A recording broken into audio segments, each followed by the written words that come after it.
Olá, galera! Bom dia, boa tarde, boa noite, tudo bem com vocês? Mais uma aulinha de língua portuguesa. E hoje nós vamos falar sobre o pré-modernismo. Como vocês podem ver, a aula de literatura. Na aula passada, nós começamos a falar um pouquinho sobre o pré-modernismo. Então, de forma bem resumida, nós comentamos ali sobre o que vem a ser o pré-modernismo. Então, em videoaula, que ficou muito melhor, mais resumido, com recursos visuais, nós vamos hoje aprender sobre esse movimento. Esse movimento que se caracteriza como um movimento de transição, e esse movimento ele é curto em relação a muitos outros movimentos literários que nós vimos e que iremos ver também. Ele foi curto, tá? Então vamos lá, pré-modernismo. A transição. Eu deixei bem claro para vocês a transição porque esse movimento pré-modernismo, ele é um movimento de transição, como eu disse no primeiro slide, e que até por isso ele é considerado, nem é considerado um movimento literário por muitos estudiosos.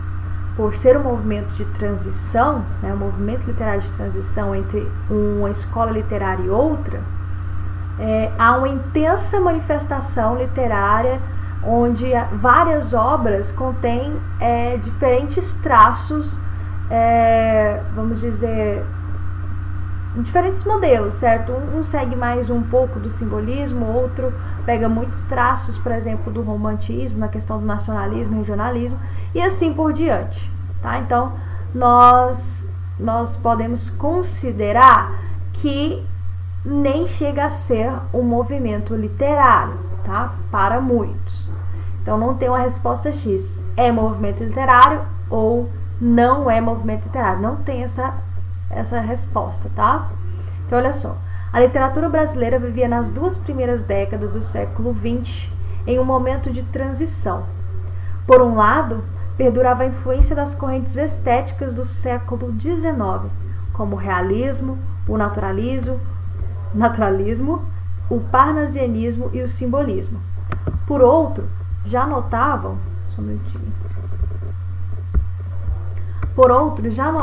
mudanças como um reflorescimento do nacionalismo e a busca de uma língua brasileira mais próxima do povo, que apontam para a renovação estética. Então, aqui nesse movimento de transição, do pré-modernismo, nós podemos ver que aqui ainda tem influência dos demais movimentos literários que nós já vimos, movimentos esses anteriores ao pré-modernismo, tanto também que tem essa nova forma de pensar, que é esse reflorescer do nosso nacionalismo. Lembra que nós vimos muito do fanismo, do nacionalismo lá no romantismo? Aqui também volta a ter essa forte característica nacionalista. E aqui também eles vão buscar, deixar mais, de uma forma mais identitária a língua, a cultura brasileira, de forma que possa ser o mais genuíno possível essa cultura brasileira. Tanto que no livro que nós estamos lendo vai falar disso, certo? Policarpo mesmo, ele tenta fazer com que nós falemos a língua tupi-guarani. Não é nem essa língua que nós falamos, que nós conhecemos, que é a língua portuguesa brasileira, influenciada sim do português de Portugal, que é a língua tupi-guarani. Então, para vocês verem essa intensa movimentação, esse intenso desejo de, por parte, de algumas pessoas, de resgatar o máximo possível da cultura puramente, genuína brasileira. Então, nós vamos ver isso bem arraigado nesse movimento literário, tá? E o pré-modernismo, O pré-modernismo, quando que ele surgiu? Aconteceu aí entre o período de 1902 até 1922. Então, começou aqui, bem no inicinho mesmo do século XX, e olha o que acontece. Aqui em 1922, ele termina na Semana da Arte Moderna, que nós vamos ver o final dele, nessa concretização da Semana da Arte Moderna, que dá início ao modernismo, tá? Que é o próximo movimento literário que nós iremos ver. Então fiquem cientes, né? Aconteceu até 1922, em que após a Semana da Arte Moderna, ele fica de lado e dá lugar somente ao modernismo, né? Que aí nós vamos estudar direitinho. Então tenham isso em mente, tá bom? Aqui eu deixei para vocês esse esqueminha, eu montei assim para vocês terem uma noção da transição, tá? Então nós temos aqui como figura central o pré-modernismo, né, que é o que nós estamos vendo agora. Anterior a ele vem o simbolismo e posterior o modernismo, correto? Então aqui se configura uma transição, tá? Uma transição desse movimento, né, do simbolismo e também na influência dos outros, como o naturalismo, o parnasianismo, por exemplo, né? Então tem influência desses movimentos anteriores, né? E a transição para o movimento literário futuro, que é o modernismo. Então, o modernismo está aqui como transição, tá? Nessa passagem aqui. Então tenham isso em mente. Então, olha só, a produção situada entre 1900 e 1922, ano em que ocorreu a Semana da Arte Moderna, considera o marco inicial do modernismo brasileiro e costuma ser chamada de pré-modernismo. Essa produção não chegou a constituir um movimento literário, mas criou condições para a grande ruptura que se daria logo depois. Então, deixei até em vermelho então para vocês entenderem, né? Para vocês entenderem. Pré-modernismo, né, pelos estudiosos, muitos não chega a constituir um movimento literário em si, certo? Porque é uma grande movimentação, produção literária com diferentes características, tá? Mas não pensem, então porque não chegou ao seu movimento literário, ele não é importante. Ele é importante sim. Tanto que é ele que cria, né, o pré-modernismo, que dá lugar a novas condições para nós termos novas formas de literatura, de arte, novas formas de pensar, tá bom? Então ele é importante sim. O pré-modernismo contou com uma rica produção em verso e em prosa. Na poesia destaca-se a poesia de Augusto dos Anjos, nós iremos ver se der tempo nessa aula. Na prosa, Euclides da Cunha, Monteiro Lobato e Lima Barreto, tá? São esses aqui os principais autores. Os escritores do pré-modernismo assumem uma linguagem mais clara e deixam de lado aquele formalismo, tá, na escrita. Então é a linguagem melhor. Lembra lá no simbolismo, por exemplo, Cruz e Souza, que nós vimos aquele poema que, meu Deus, né, muitas palavras que a gente não entende, a gente tem que ficar com o dicionário do lado para interpretar, para entender o que eles querem dizer. É aquela linguagem muito rebuscada, né, que remete muito ao arcadismo. Então, aqui é deixada de lado, tá? Prefere aqui uma linguagem mais coloquial. Nesse período exploram os temas históricos, econômicos e políticos. É muito interessante a denúncia social, tá, que é feita no pré-modernismo. Vocês vão ver por meio das obras. Nesse período, a exploração de temas históricos, políticos e econômicos, eu repeti, né, isso aqui do outro slide. Períodos importantes do nosso país também, né, influenciam diretamente a produção literária dessa época, como a Revolta da Chibata, a Revolta da Armada, a Revolta da Vacina, a Revolta de Canudos. Olha, todos esses movimentos aqui que vocês veem em história ocorrem aqui nesse momento de transição e que influencia diretamente nessas obras literárias. Ou seja, essas obras literárias, volta e meia, por meio da ficção, vai ter sim elementos históricos reais, certo? Elencados nas histórias. É muito interessante isso, tá? Então vamos lá, as características desse pré-modernismo, é o que vem a ser então, o que temos aí de característico desse pré-modernismo. Nós temos a investigação e a denúncia dos problemas sociais. Então é bem pertinente, né, que o escritor do pré-modernismo venha a denunciar, a criticar os problemas sociais, investigá-lo também por meio da voz que dão, né, à literatura, por exemplo. Então eles vão falar de miséria, vão falar, né, dos abismos sociais, das diferenças, né, das classes econômicas, dos conflitos que são gerados por meio de todos esses problemas sociais no nosso país. A aproximação da obra literária ao contexto sociopolítico e econômico, é o que eu acabei de falar, certo? Eu falei que essas obras literárias, né, por mais que sejam obras ficciosas, as histórias são ali inventadas, né, pelo autor, elas são inventadas, mas elas são aderidas aos acontecimentos reais, tá? Por exemplo, os Sertões lá, ele vai falar, coloca personagens ficciosos, mas que ocorre na revolta né, de Canudos, que realmente aconteceu. Então, tem todo esse jogo, né? Tem o fictioso elencado ao real. Então, eles colocam sim, eles aproximam sim o contexto real, né, social, o contexto político, o contexto econômico real, às histórias, às obras literárias. A marginalização dos personagens principais, né? O caipira, o mulato, o sertanejo, por exemplo, né? Porque são obras regionais, uma hora uma aborda lá o sertão, outra aborda o sul, o Rio de Janeiro. Então, essas obras sempre vão estar em destaque a pessoa marginalizada, né? O personagem principal será um caipira, será um sertanejo, tá? Então, eles colocam essas pessoas em destaque. Linguagem informal em oposição à língua formal do arcadismo. Então, aqui eles preferem essa linguagem coloquial, essa linguagem que é mais acessível, tá? E não aderem, né? Não é tão bem aceito, né, por parte desses escritores, essa linguagem bem formal, bem rebuscada, tá? Sincretismo estético de escolas literárias com realismo e simbolismo.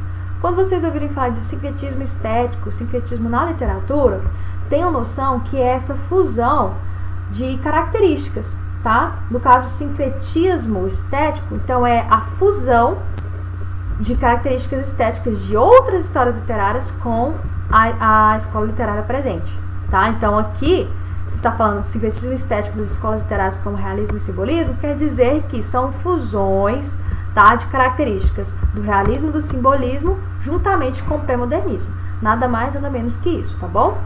Há sincretismo religioso, sincretismo de outras áreas, mas tenham essa noção. Sincretismo é fusão de características, de doutrinas, de cultos, tá? De uma religião, por exemplo, para outra. Aqui na literatura, no caso, é o sincretismo estético, fusão estética de uma escola literária com a outra, né? Para com a outra. Temos o naturalismo também, que é essa descrição minuciosa dos personagens e dos cenários. Então, eles relatam muito bem, caracterizam muito bem seus personagens e também descrevem essa paisagem, esse cenário em que a história está inserida, está sendo retratada. Também temos o regionalismo, que é essa valorização em massa da cultura popular brasileira. Então, todas essas obras literárias, como eu disse, vai abordar alguma região do nosso Brasil e estará ali elencando e evidenciando a cultura, as mazelas sociais e também a riqueza, né? Seja cultural, seja também da nossa fauna e da nossa flora também, tá? Utilização de verbos na forma simples ao escrever.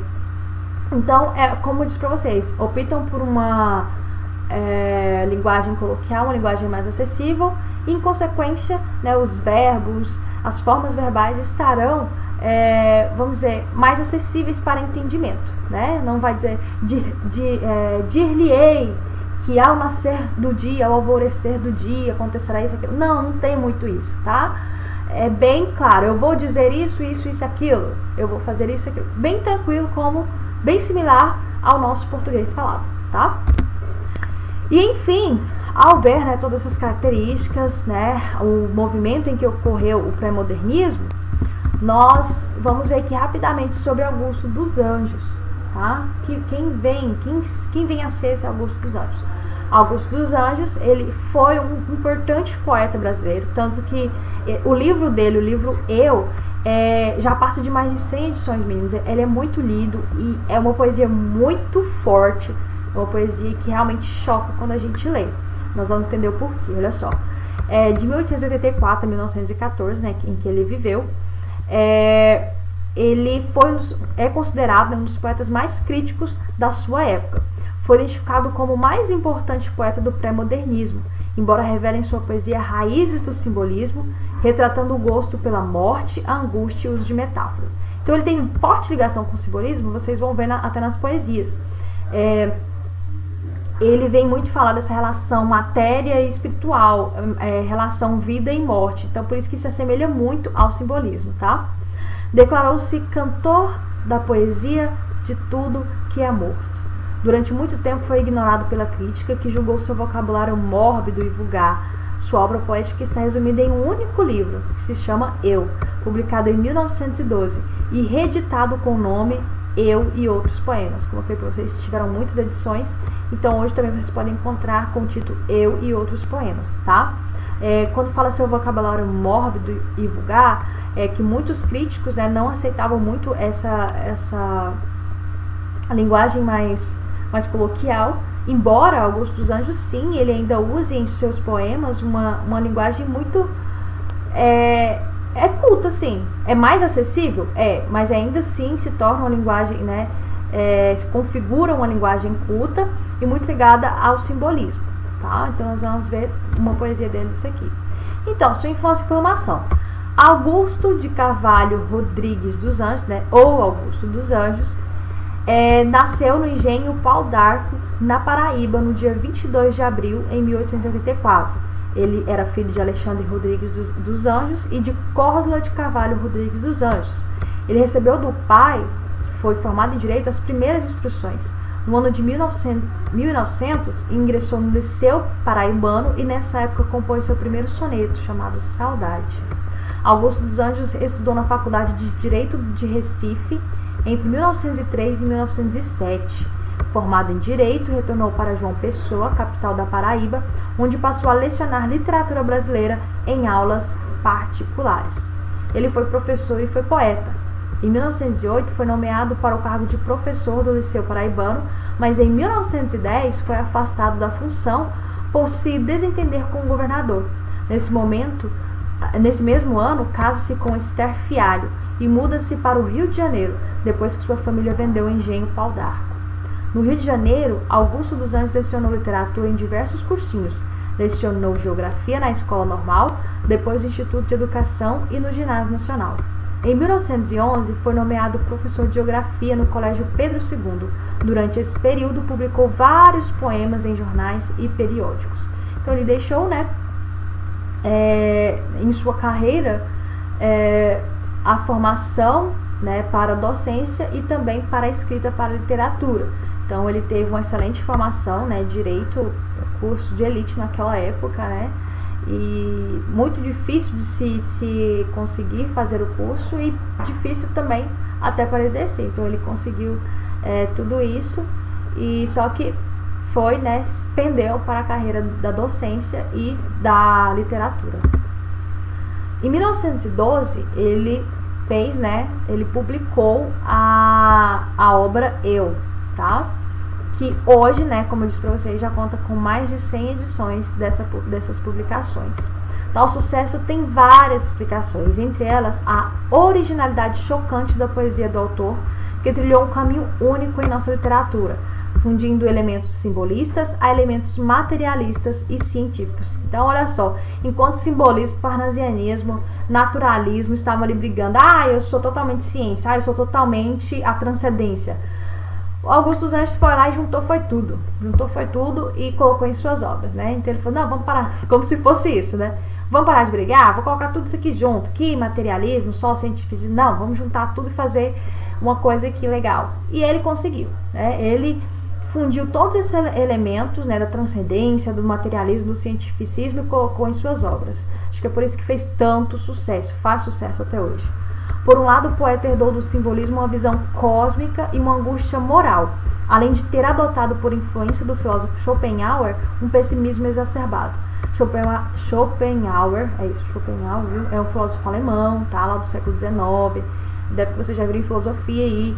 Ele vem falar do ser humano, né, que o ser humano ele não age tanto somente por vontade, mas sim por como ele é condicionado socialmente a viver, né, entre tantos. É essa linha de pensamento que ele tem, que contribuiu muito também para a psicologia, tá? Então ele foi influenciado muito por ele.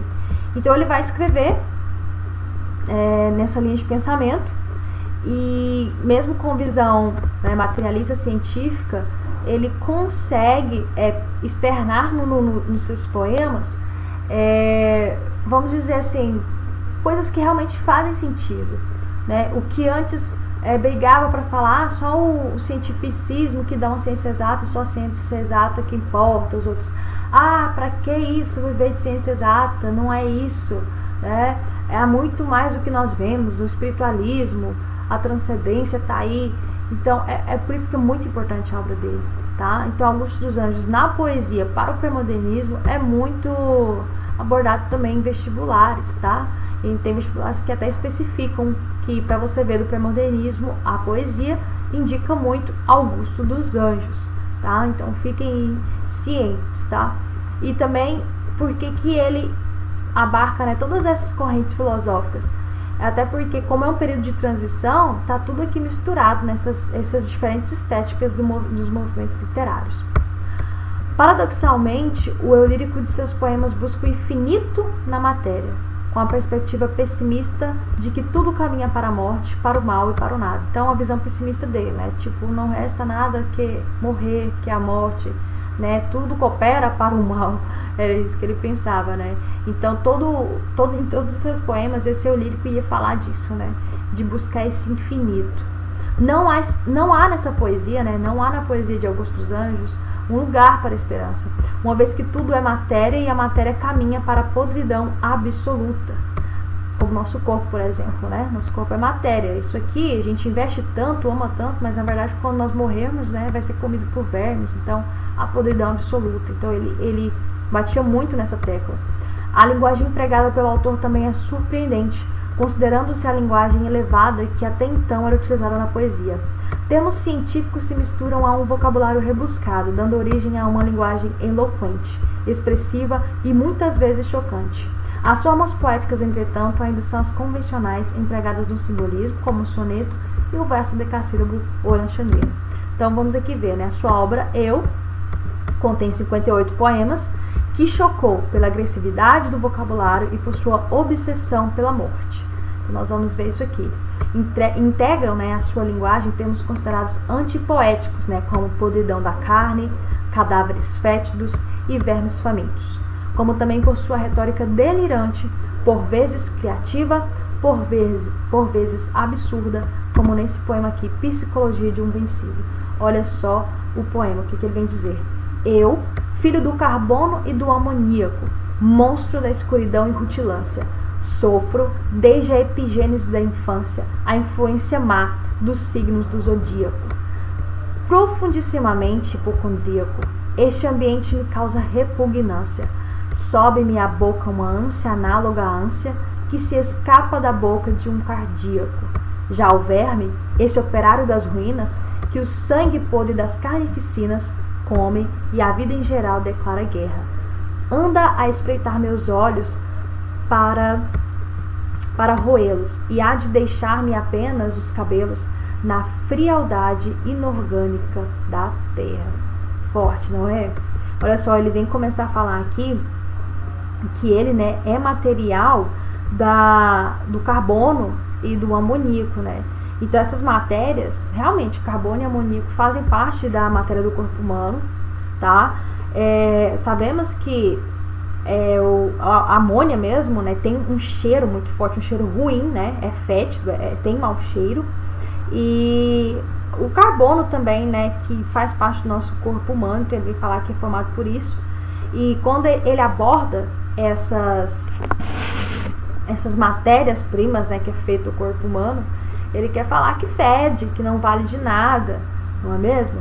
E quando ele fala da epigênese, né, epigênese a gente entende, vocês veem, né, em biologia, que é nada mais que uma teoria que segue, né, da formação do corpo humano, do humano, né, do ser humano, que é o embrião, né, onde ele se desenvolve a partir da formação lá com o zigoto, né. Vocês vão entender mais que eu, porque tem muito tempo que eu estudo biologia, mas epigênese vem falar disso. A influência má dos signos do zodíaco. Aqui também já tem uma transcendência, né, uma forte influência do simbolismo na questão, né, dos signos, dos astros, né. Então ele vem colocar tanta formação científica que nós vimos aqui da matéria-prima e agora termina falando aqui da influência dos astros, né, na vida dele. Profundissimamente hipocondríaco. O que seria hipocondríaco? Né? Uma pessoa que ela acredita que está doente. Quando fala, nossa, aquela pessoa é hipocondríaca, ou seja, sempre ela tem em mente que ela tem uma doença terrível, que ela está sentindo essa dor, que ela precisa de tal remédio, trata com 1, 2, 5 médicos diferentes, toma vários remédios diferentes, porque é hipocondríaco, né? Então ele vai falar isso. Este ambiente me causa repugnância. Sobe minha boca uma ânsia análoga à ânsia que se escapa da boca de um cardíaco. Então, novamente, ele vem aqui com a linguagem mórbida, né? Ou seja, essa linguagem que revela doença, que causa doença, né? Nos causa uma certa inquietação. Já o verme, nossa, aqui ó, esse operário das ruínas, né? Então, ele vem trazer o verme aqui como um ser que quando a gente vê, né, quando fala verme, a gente tem também por pensar que é um ser indefeso, né, insignificante. Mas olha só, quando nós estamos, né, mortos, nós, né, nossa matéria é indefesa, porque ele vai ser o operário da ruína. Então ele nos come, né? E a vida em geral declara guerra. Anda a espreitar meus olhos para roê-los. Quem anda a espreitar os olhos dele? Os vermes, né? O verme então espreita o olho desse eu lírico e assim come, né? Tudo que ele viu, tudo que ele presenciou agora, ele está comido por um verme. Então, e é de deixar-me apenas os cabelos, porque a gente sabe, né? Os cabelos os vermes não comem, né? Fica lá, não é ingerido. Na frialdade inorgânica da terra, ou seja, né, o que é orgânico, né, o que era vivo, agora é inorgânico e morto, né, na fria, gélida terra. É isso, meninos. O mais nós vamos comentar lá no WhatsApp ou na próxima aula, tá? Então, até mais. Muito obrigada pela atenção.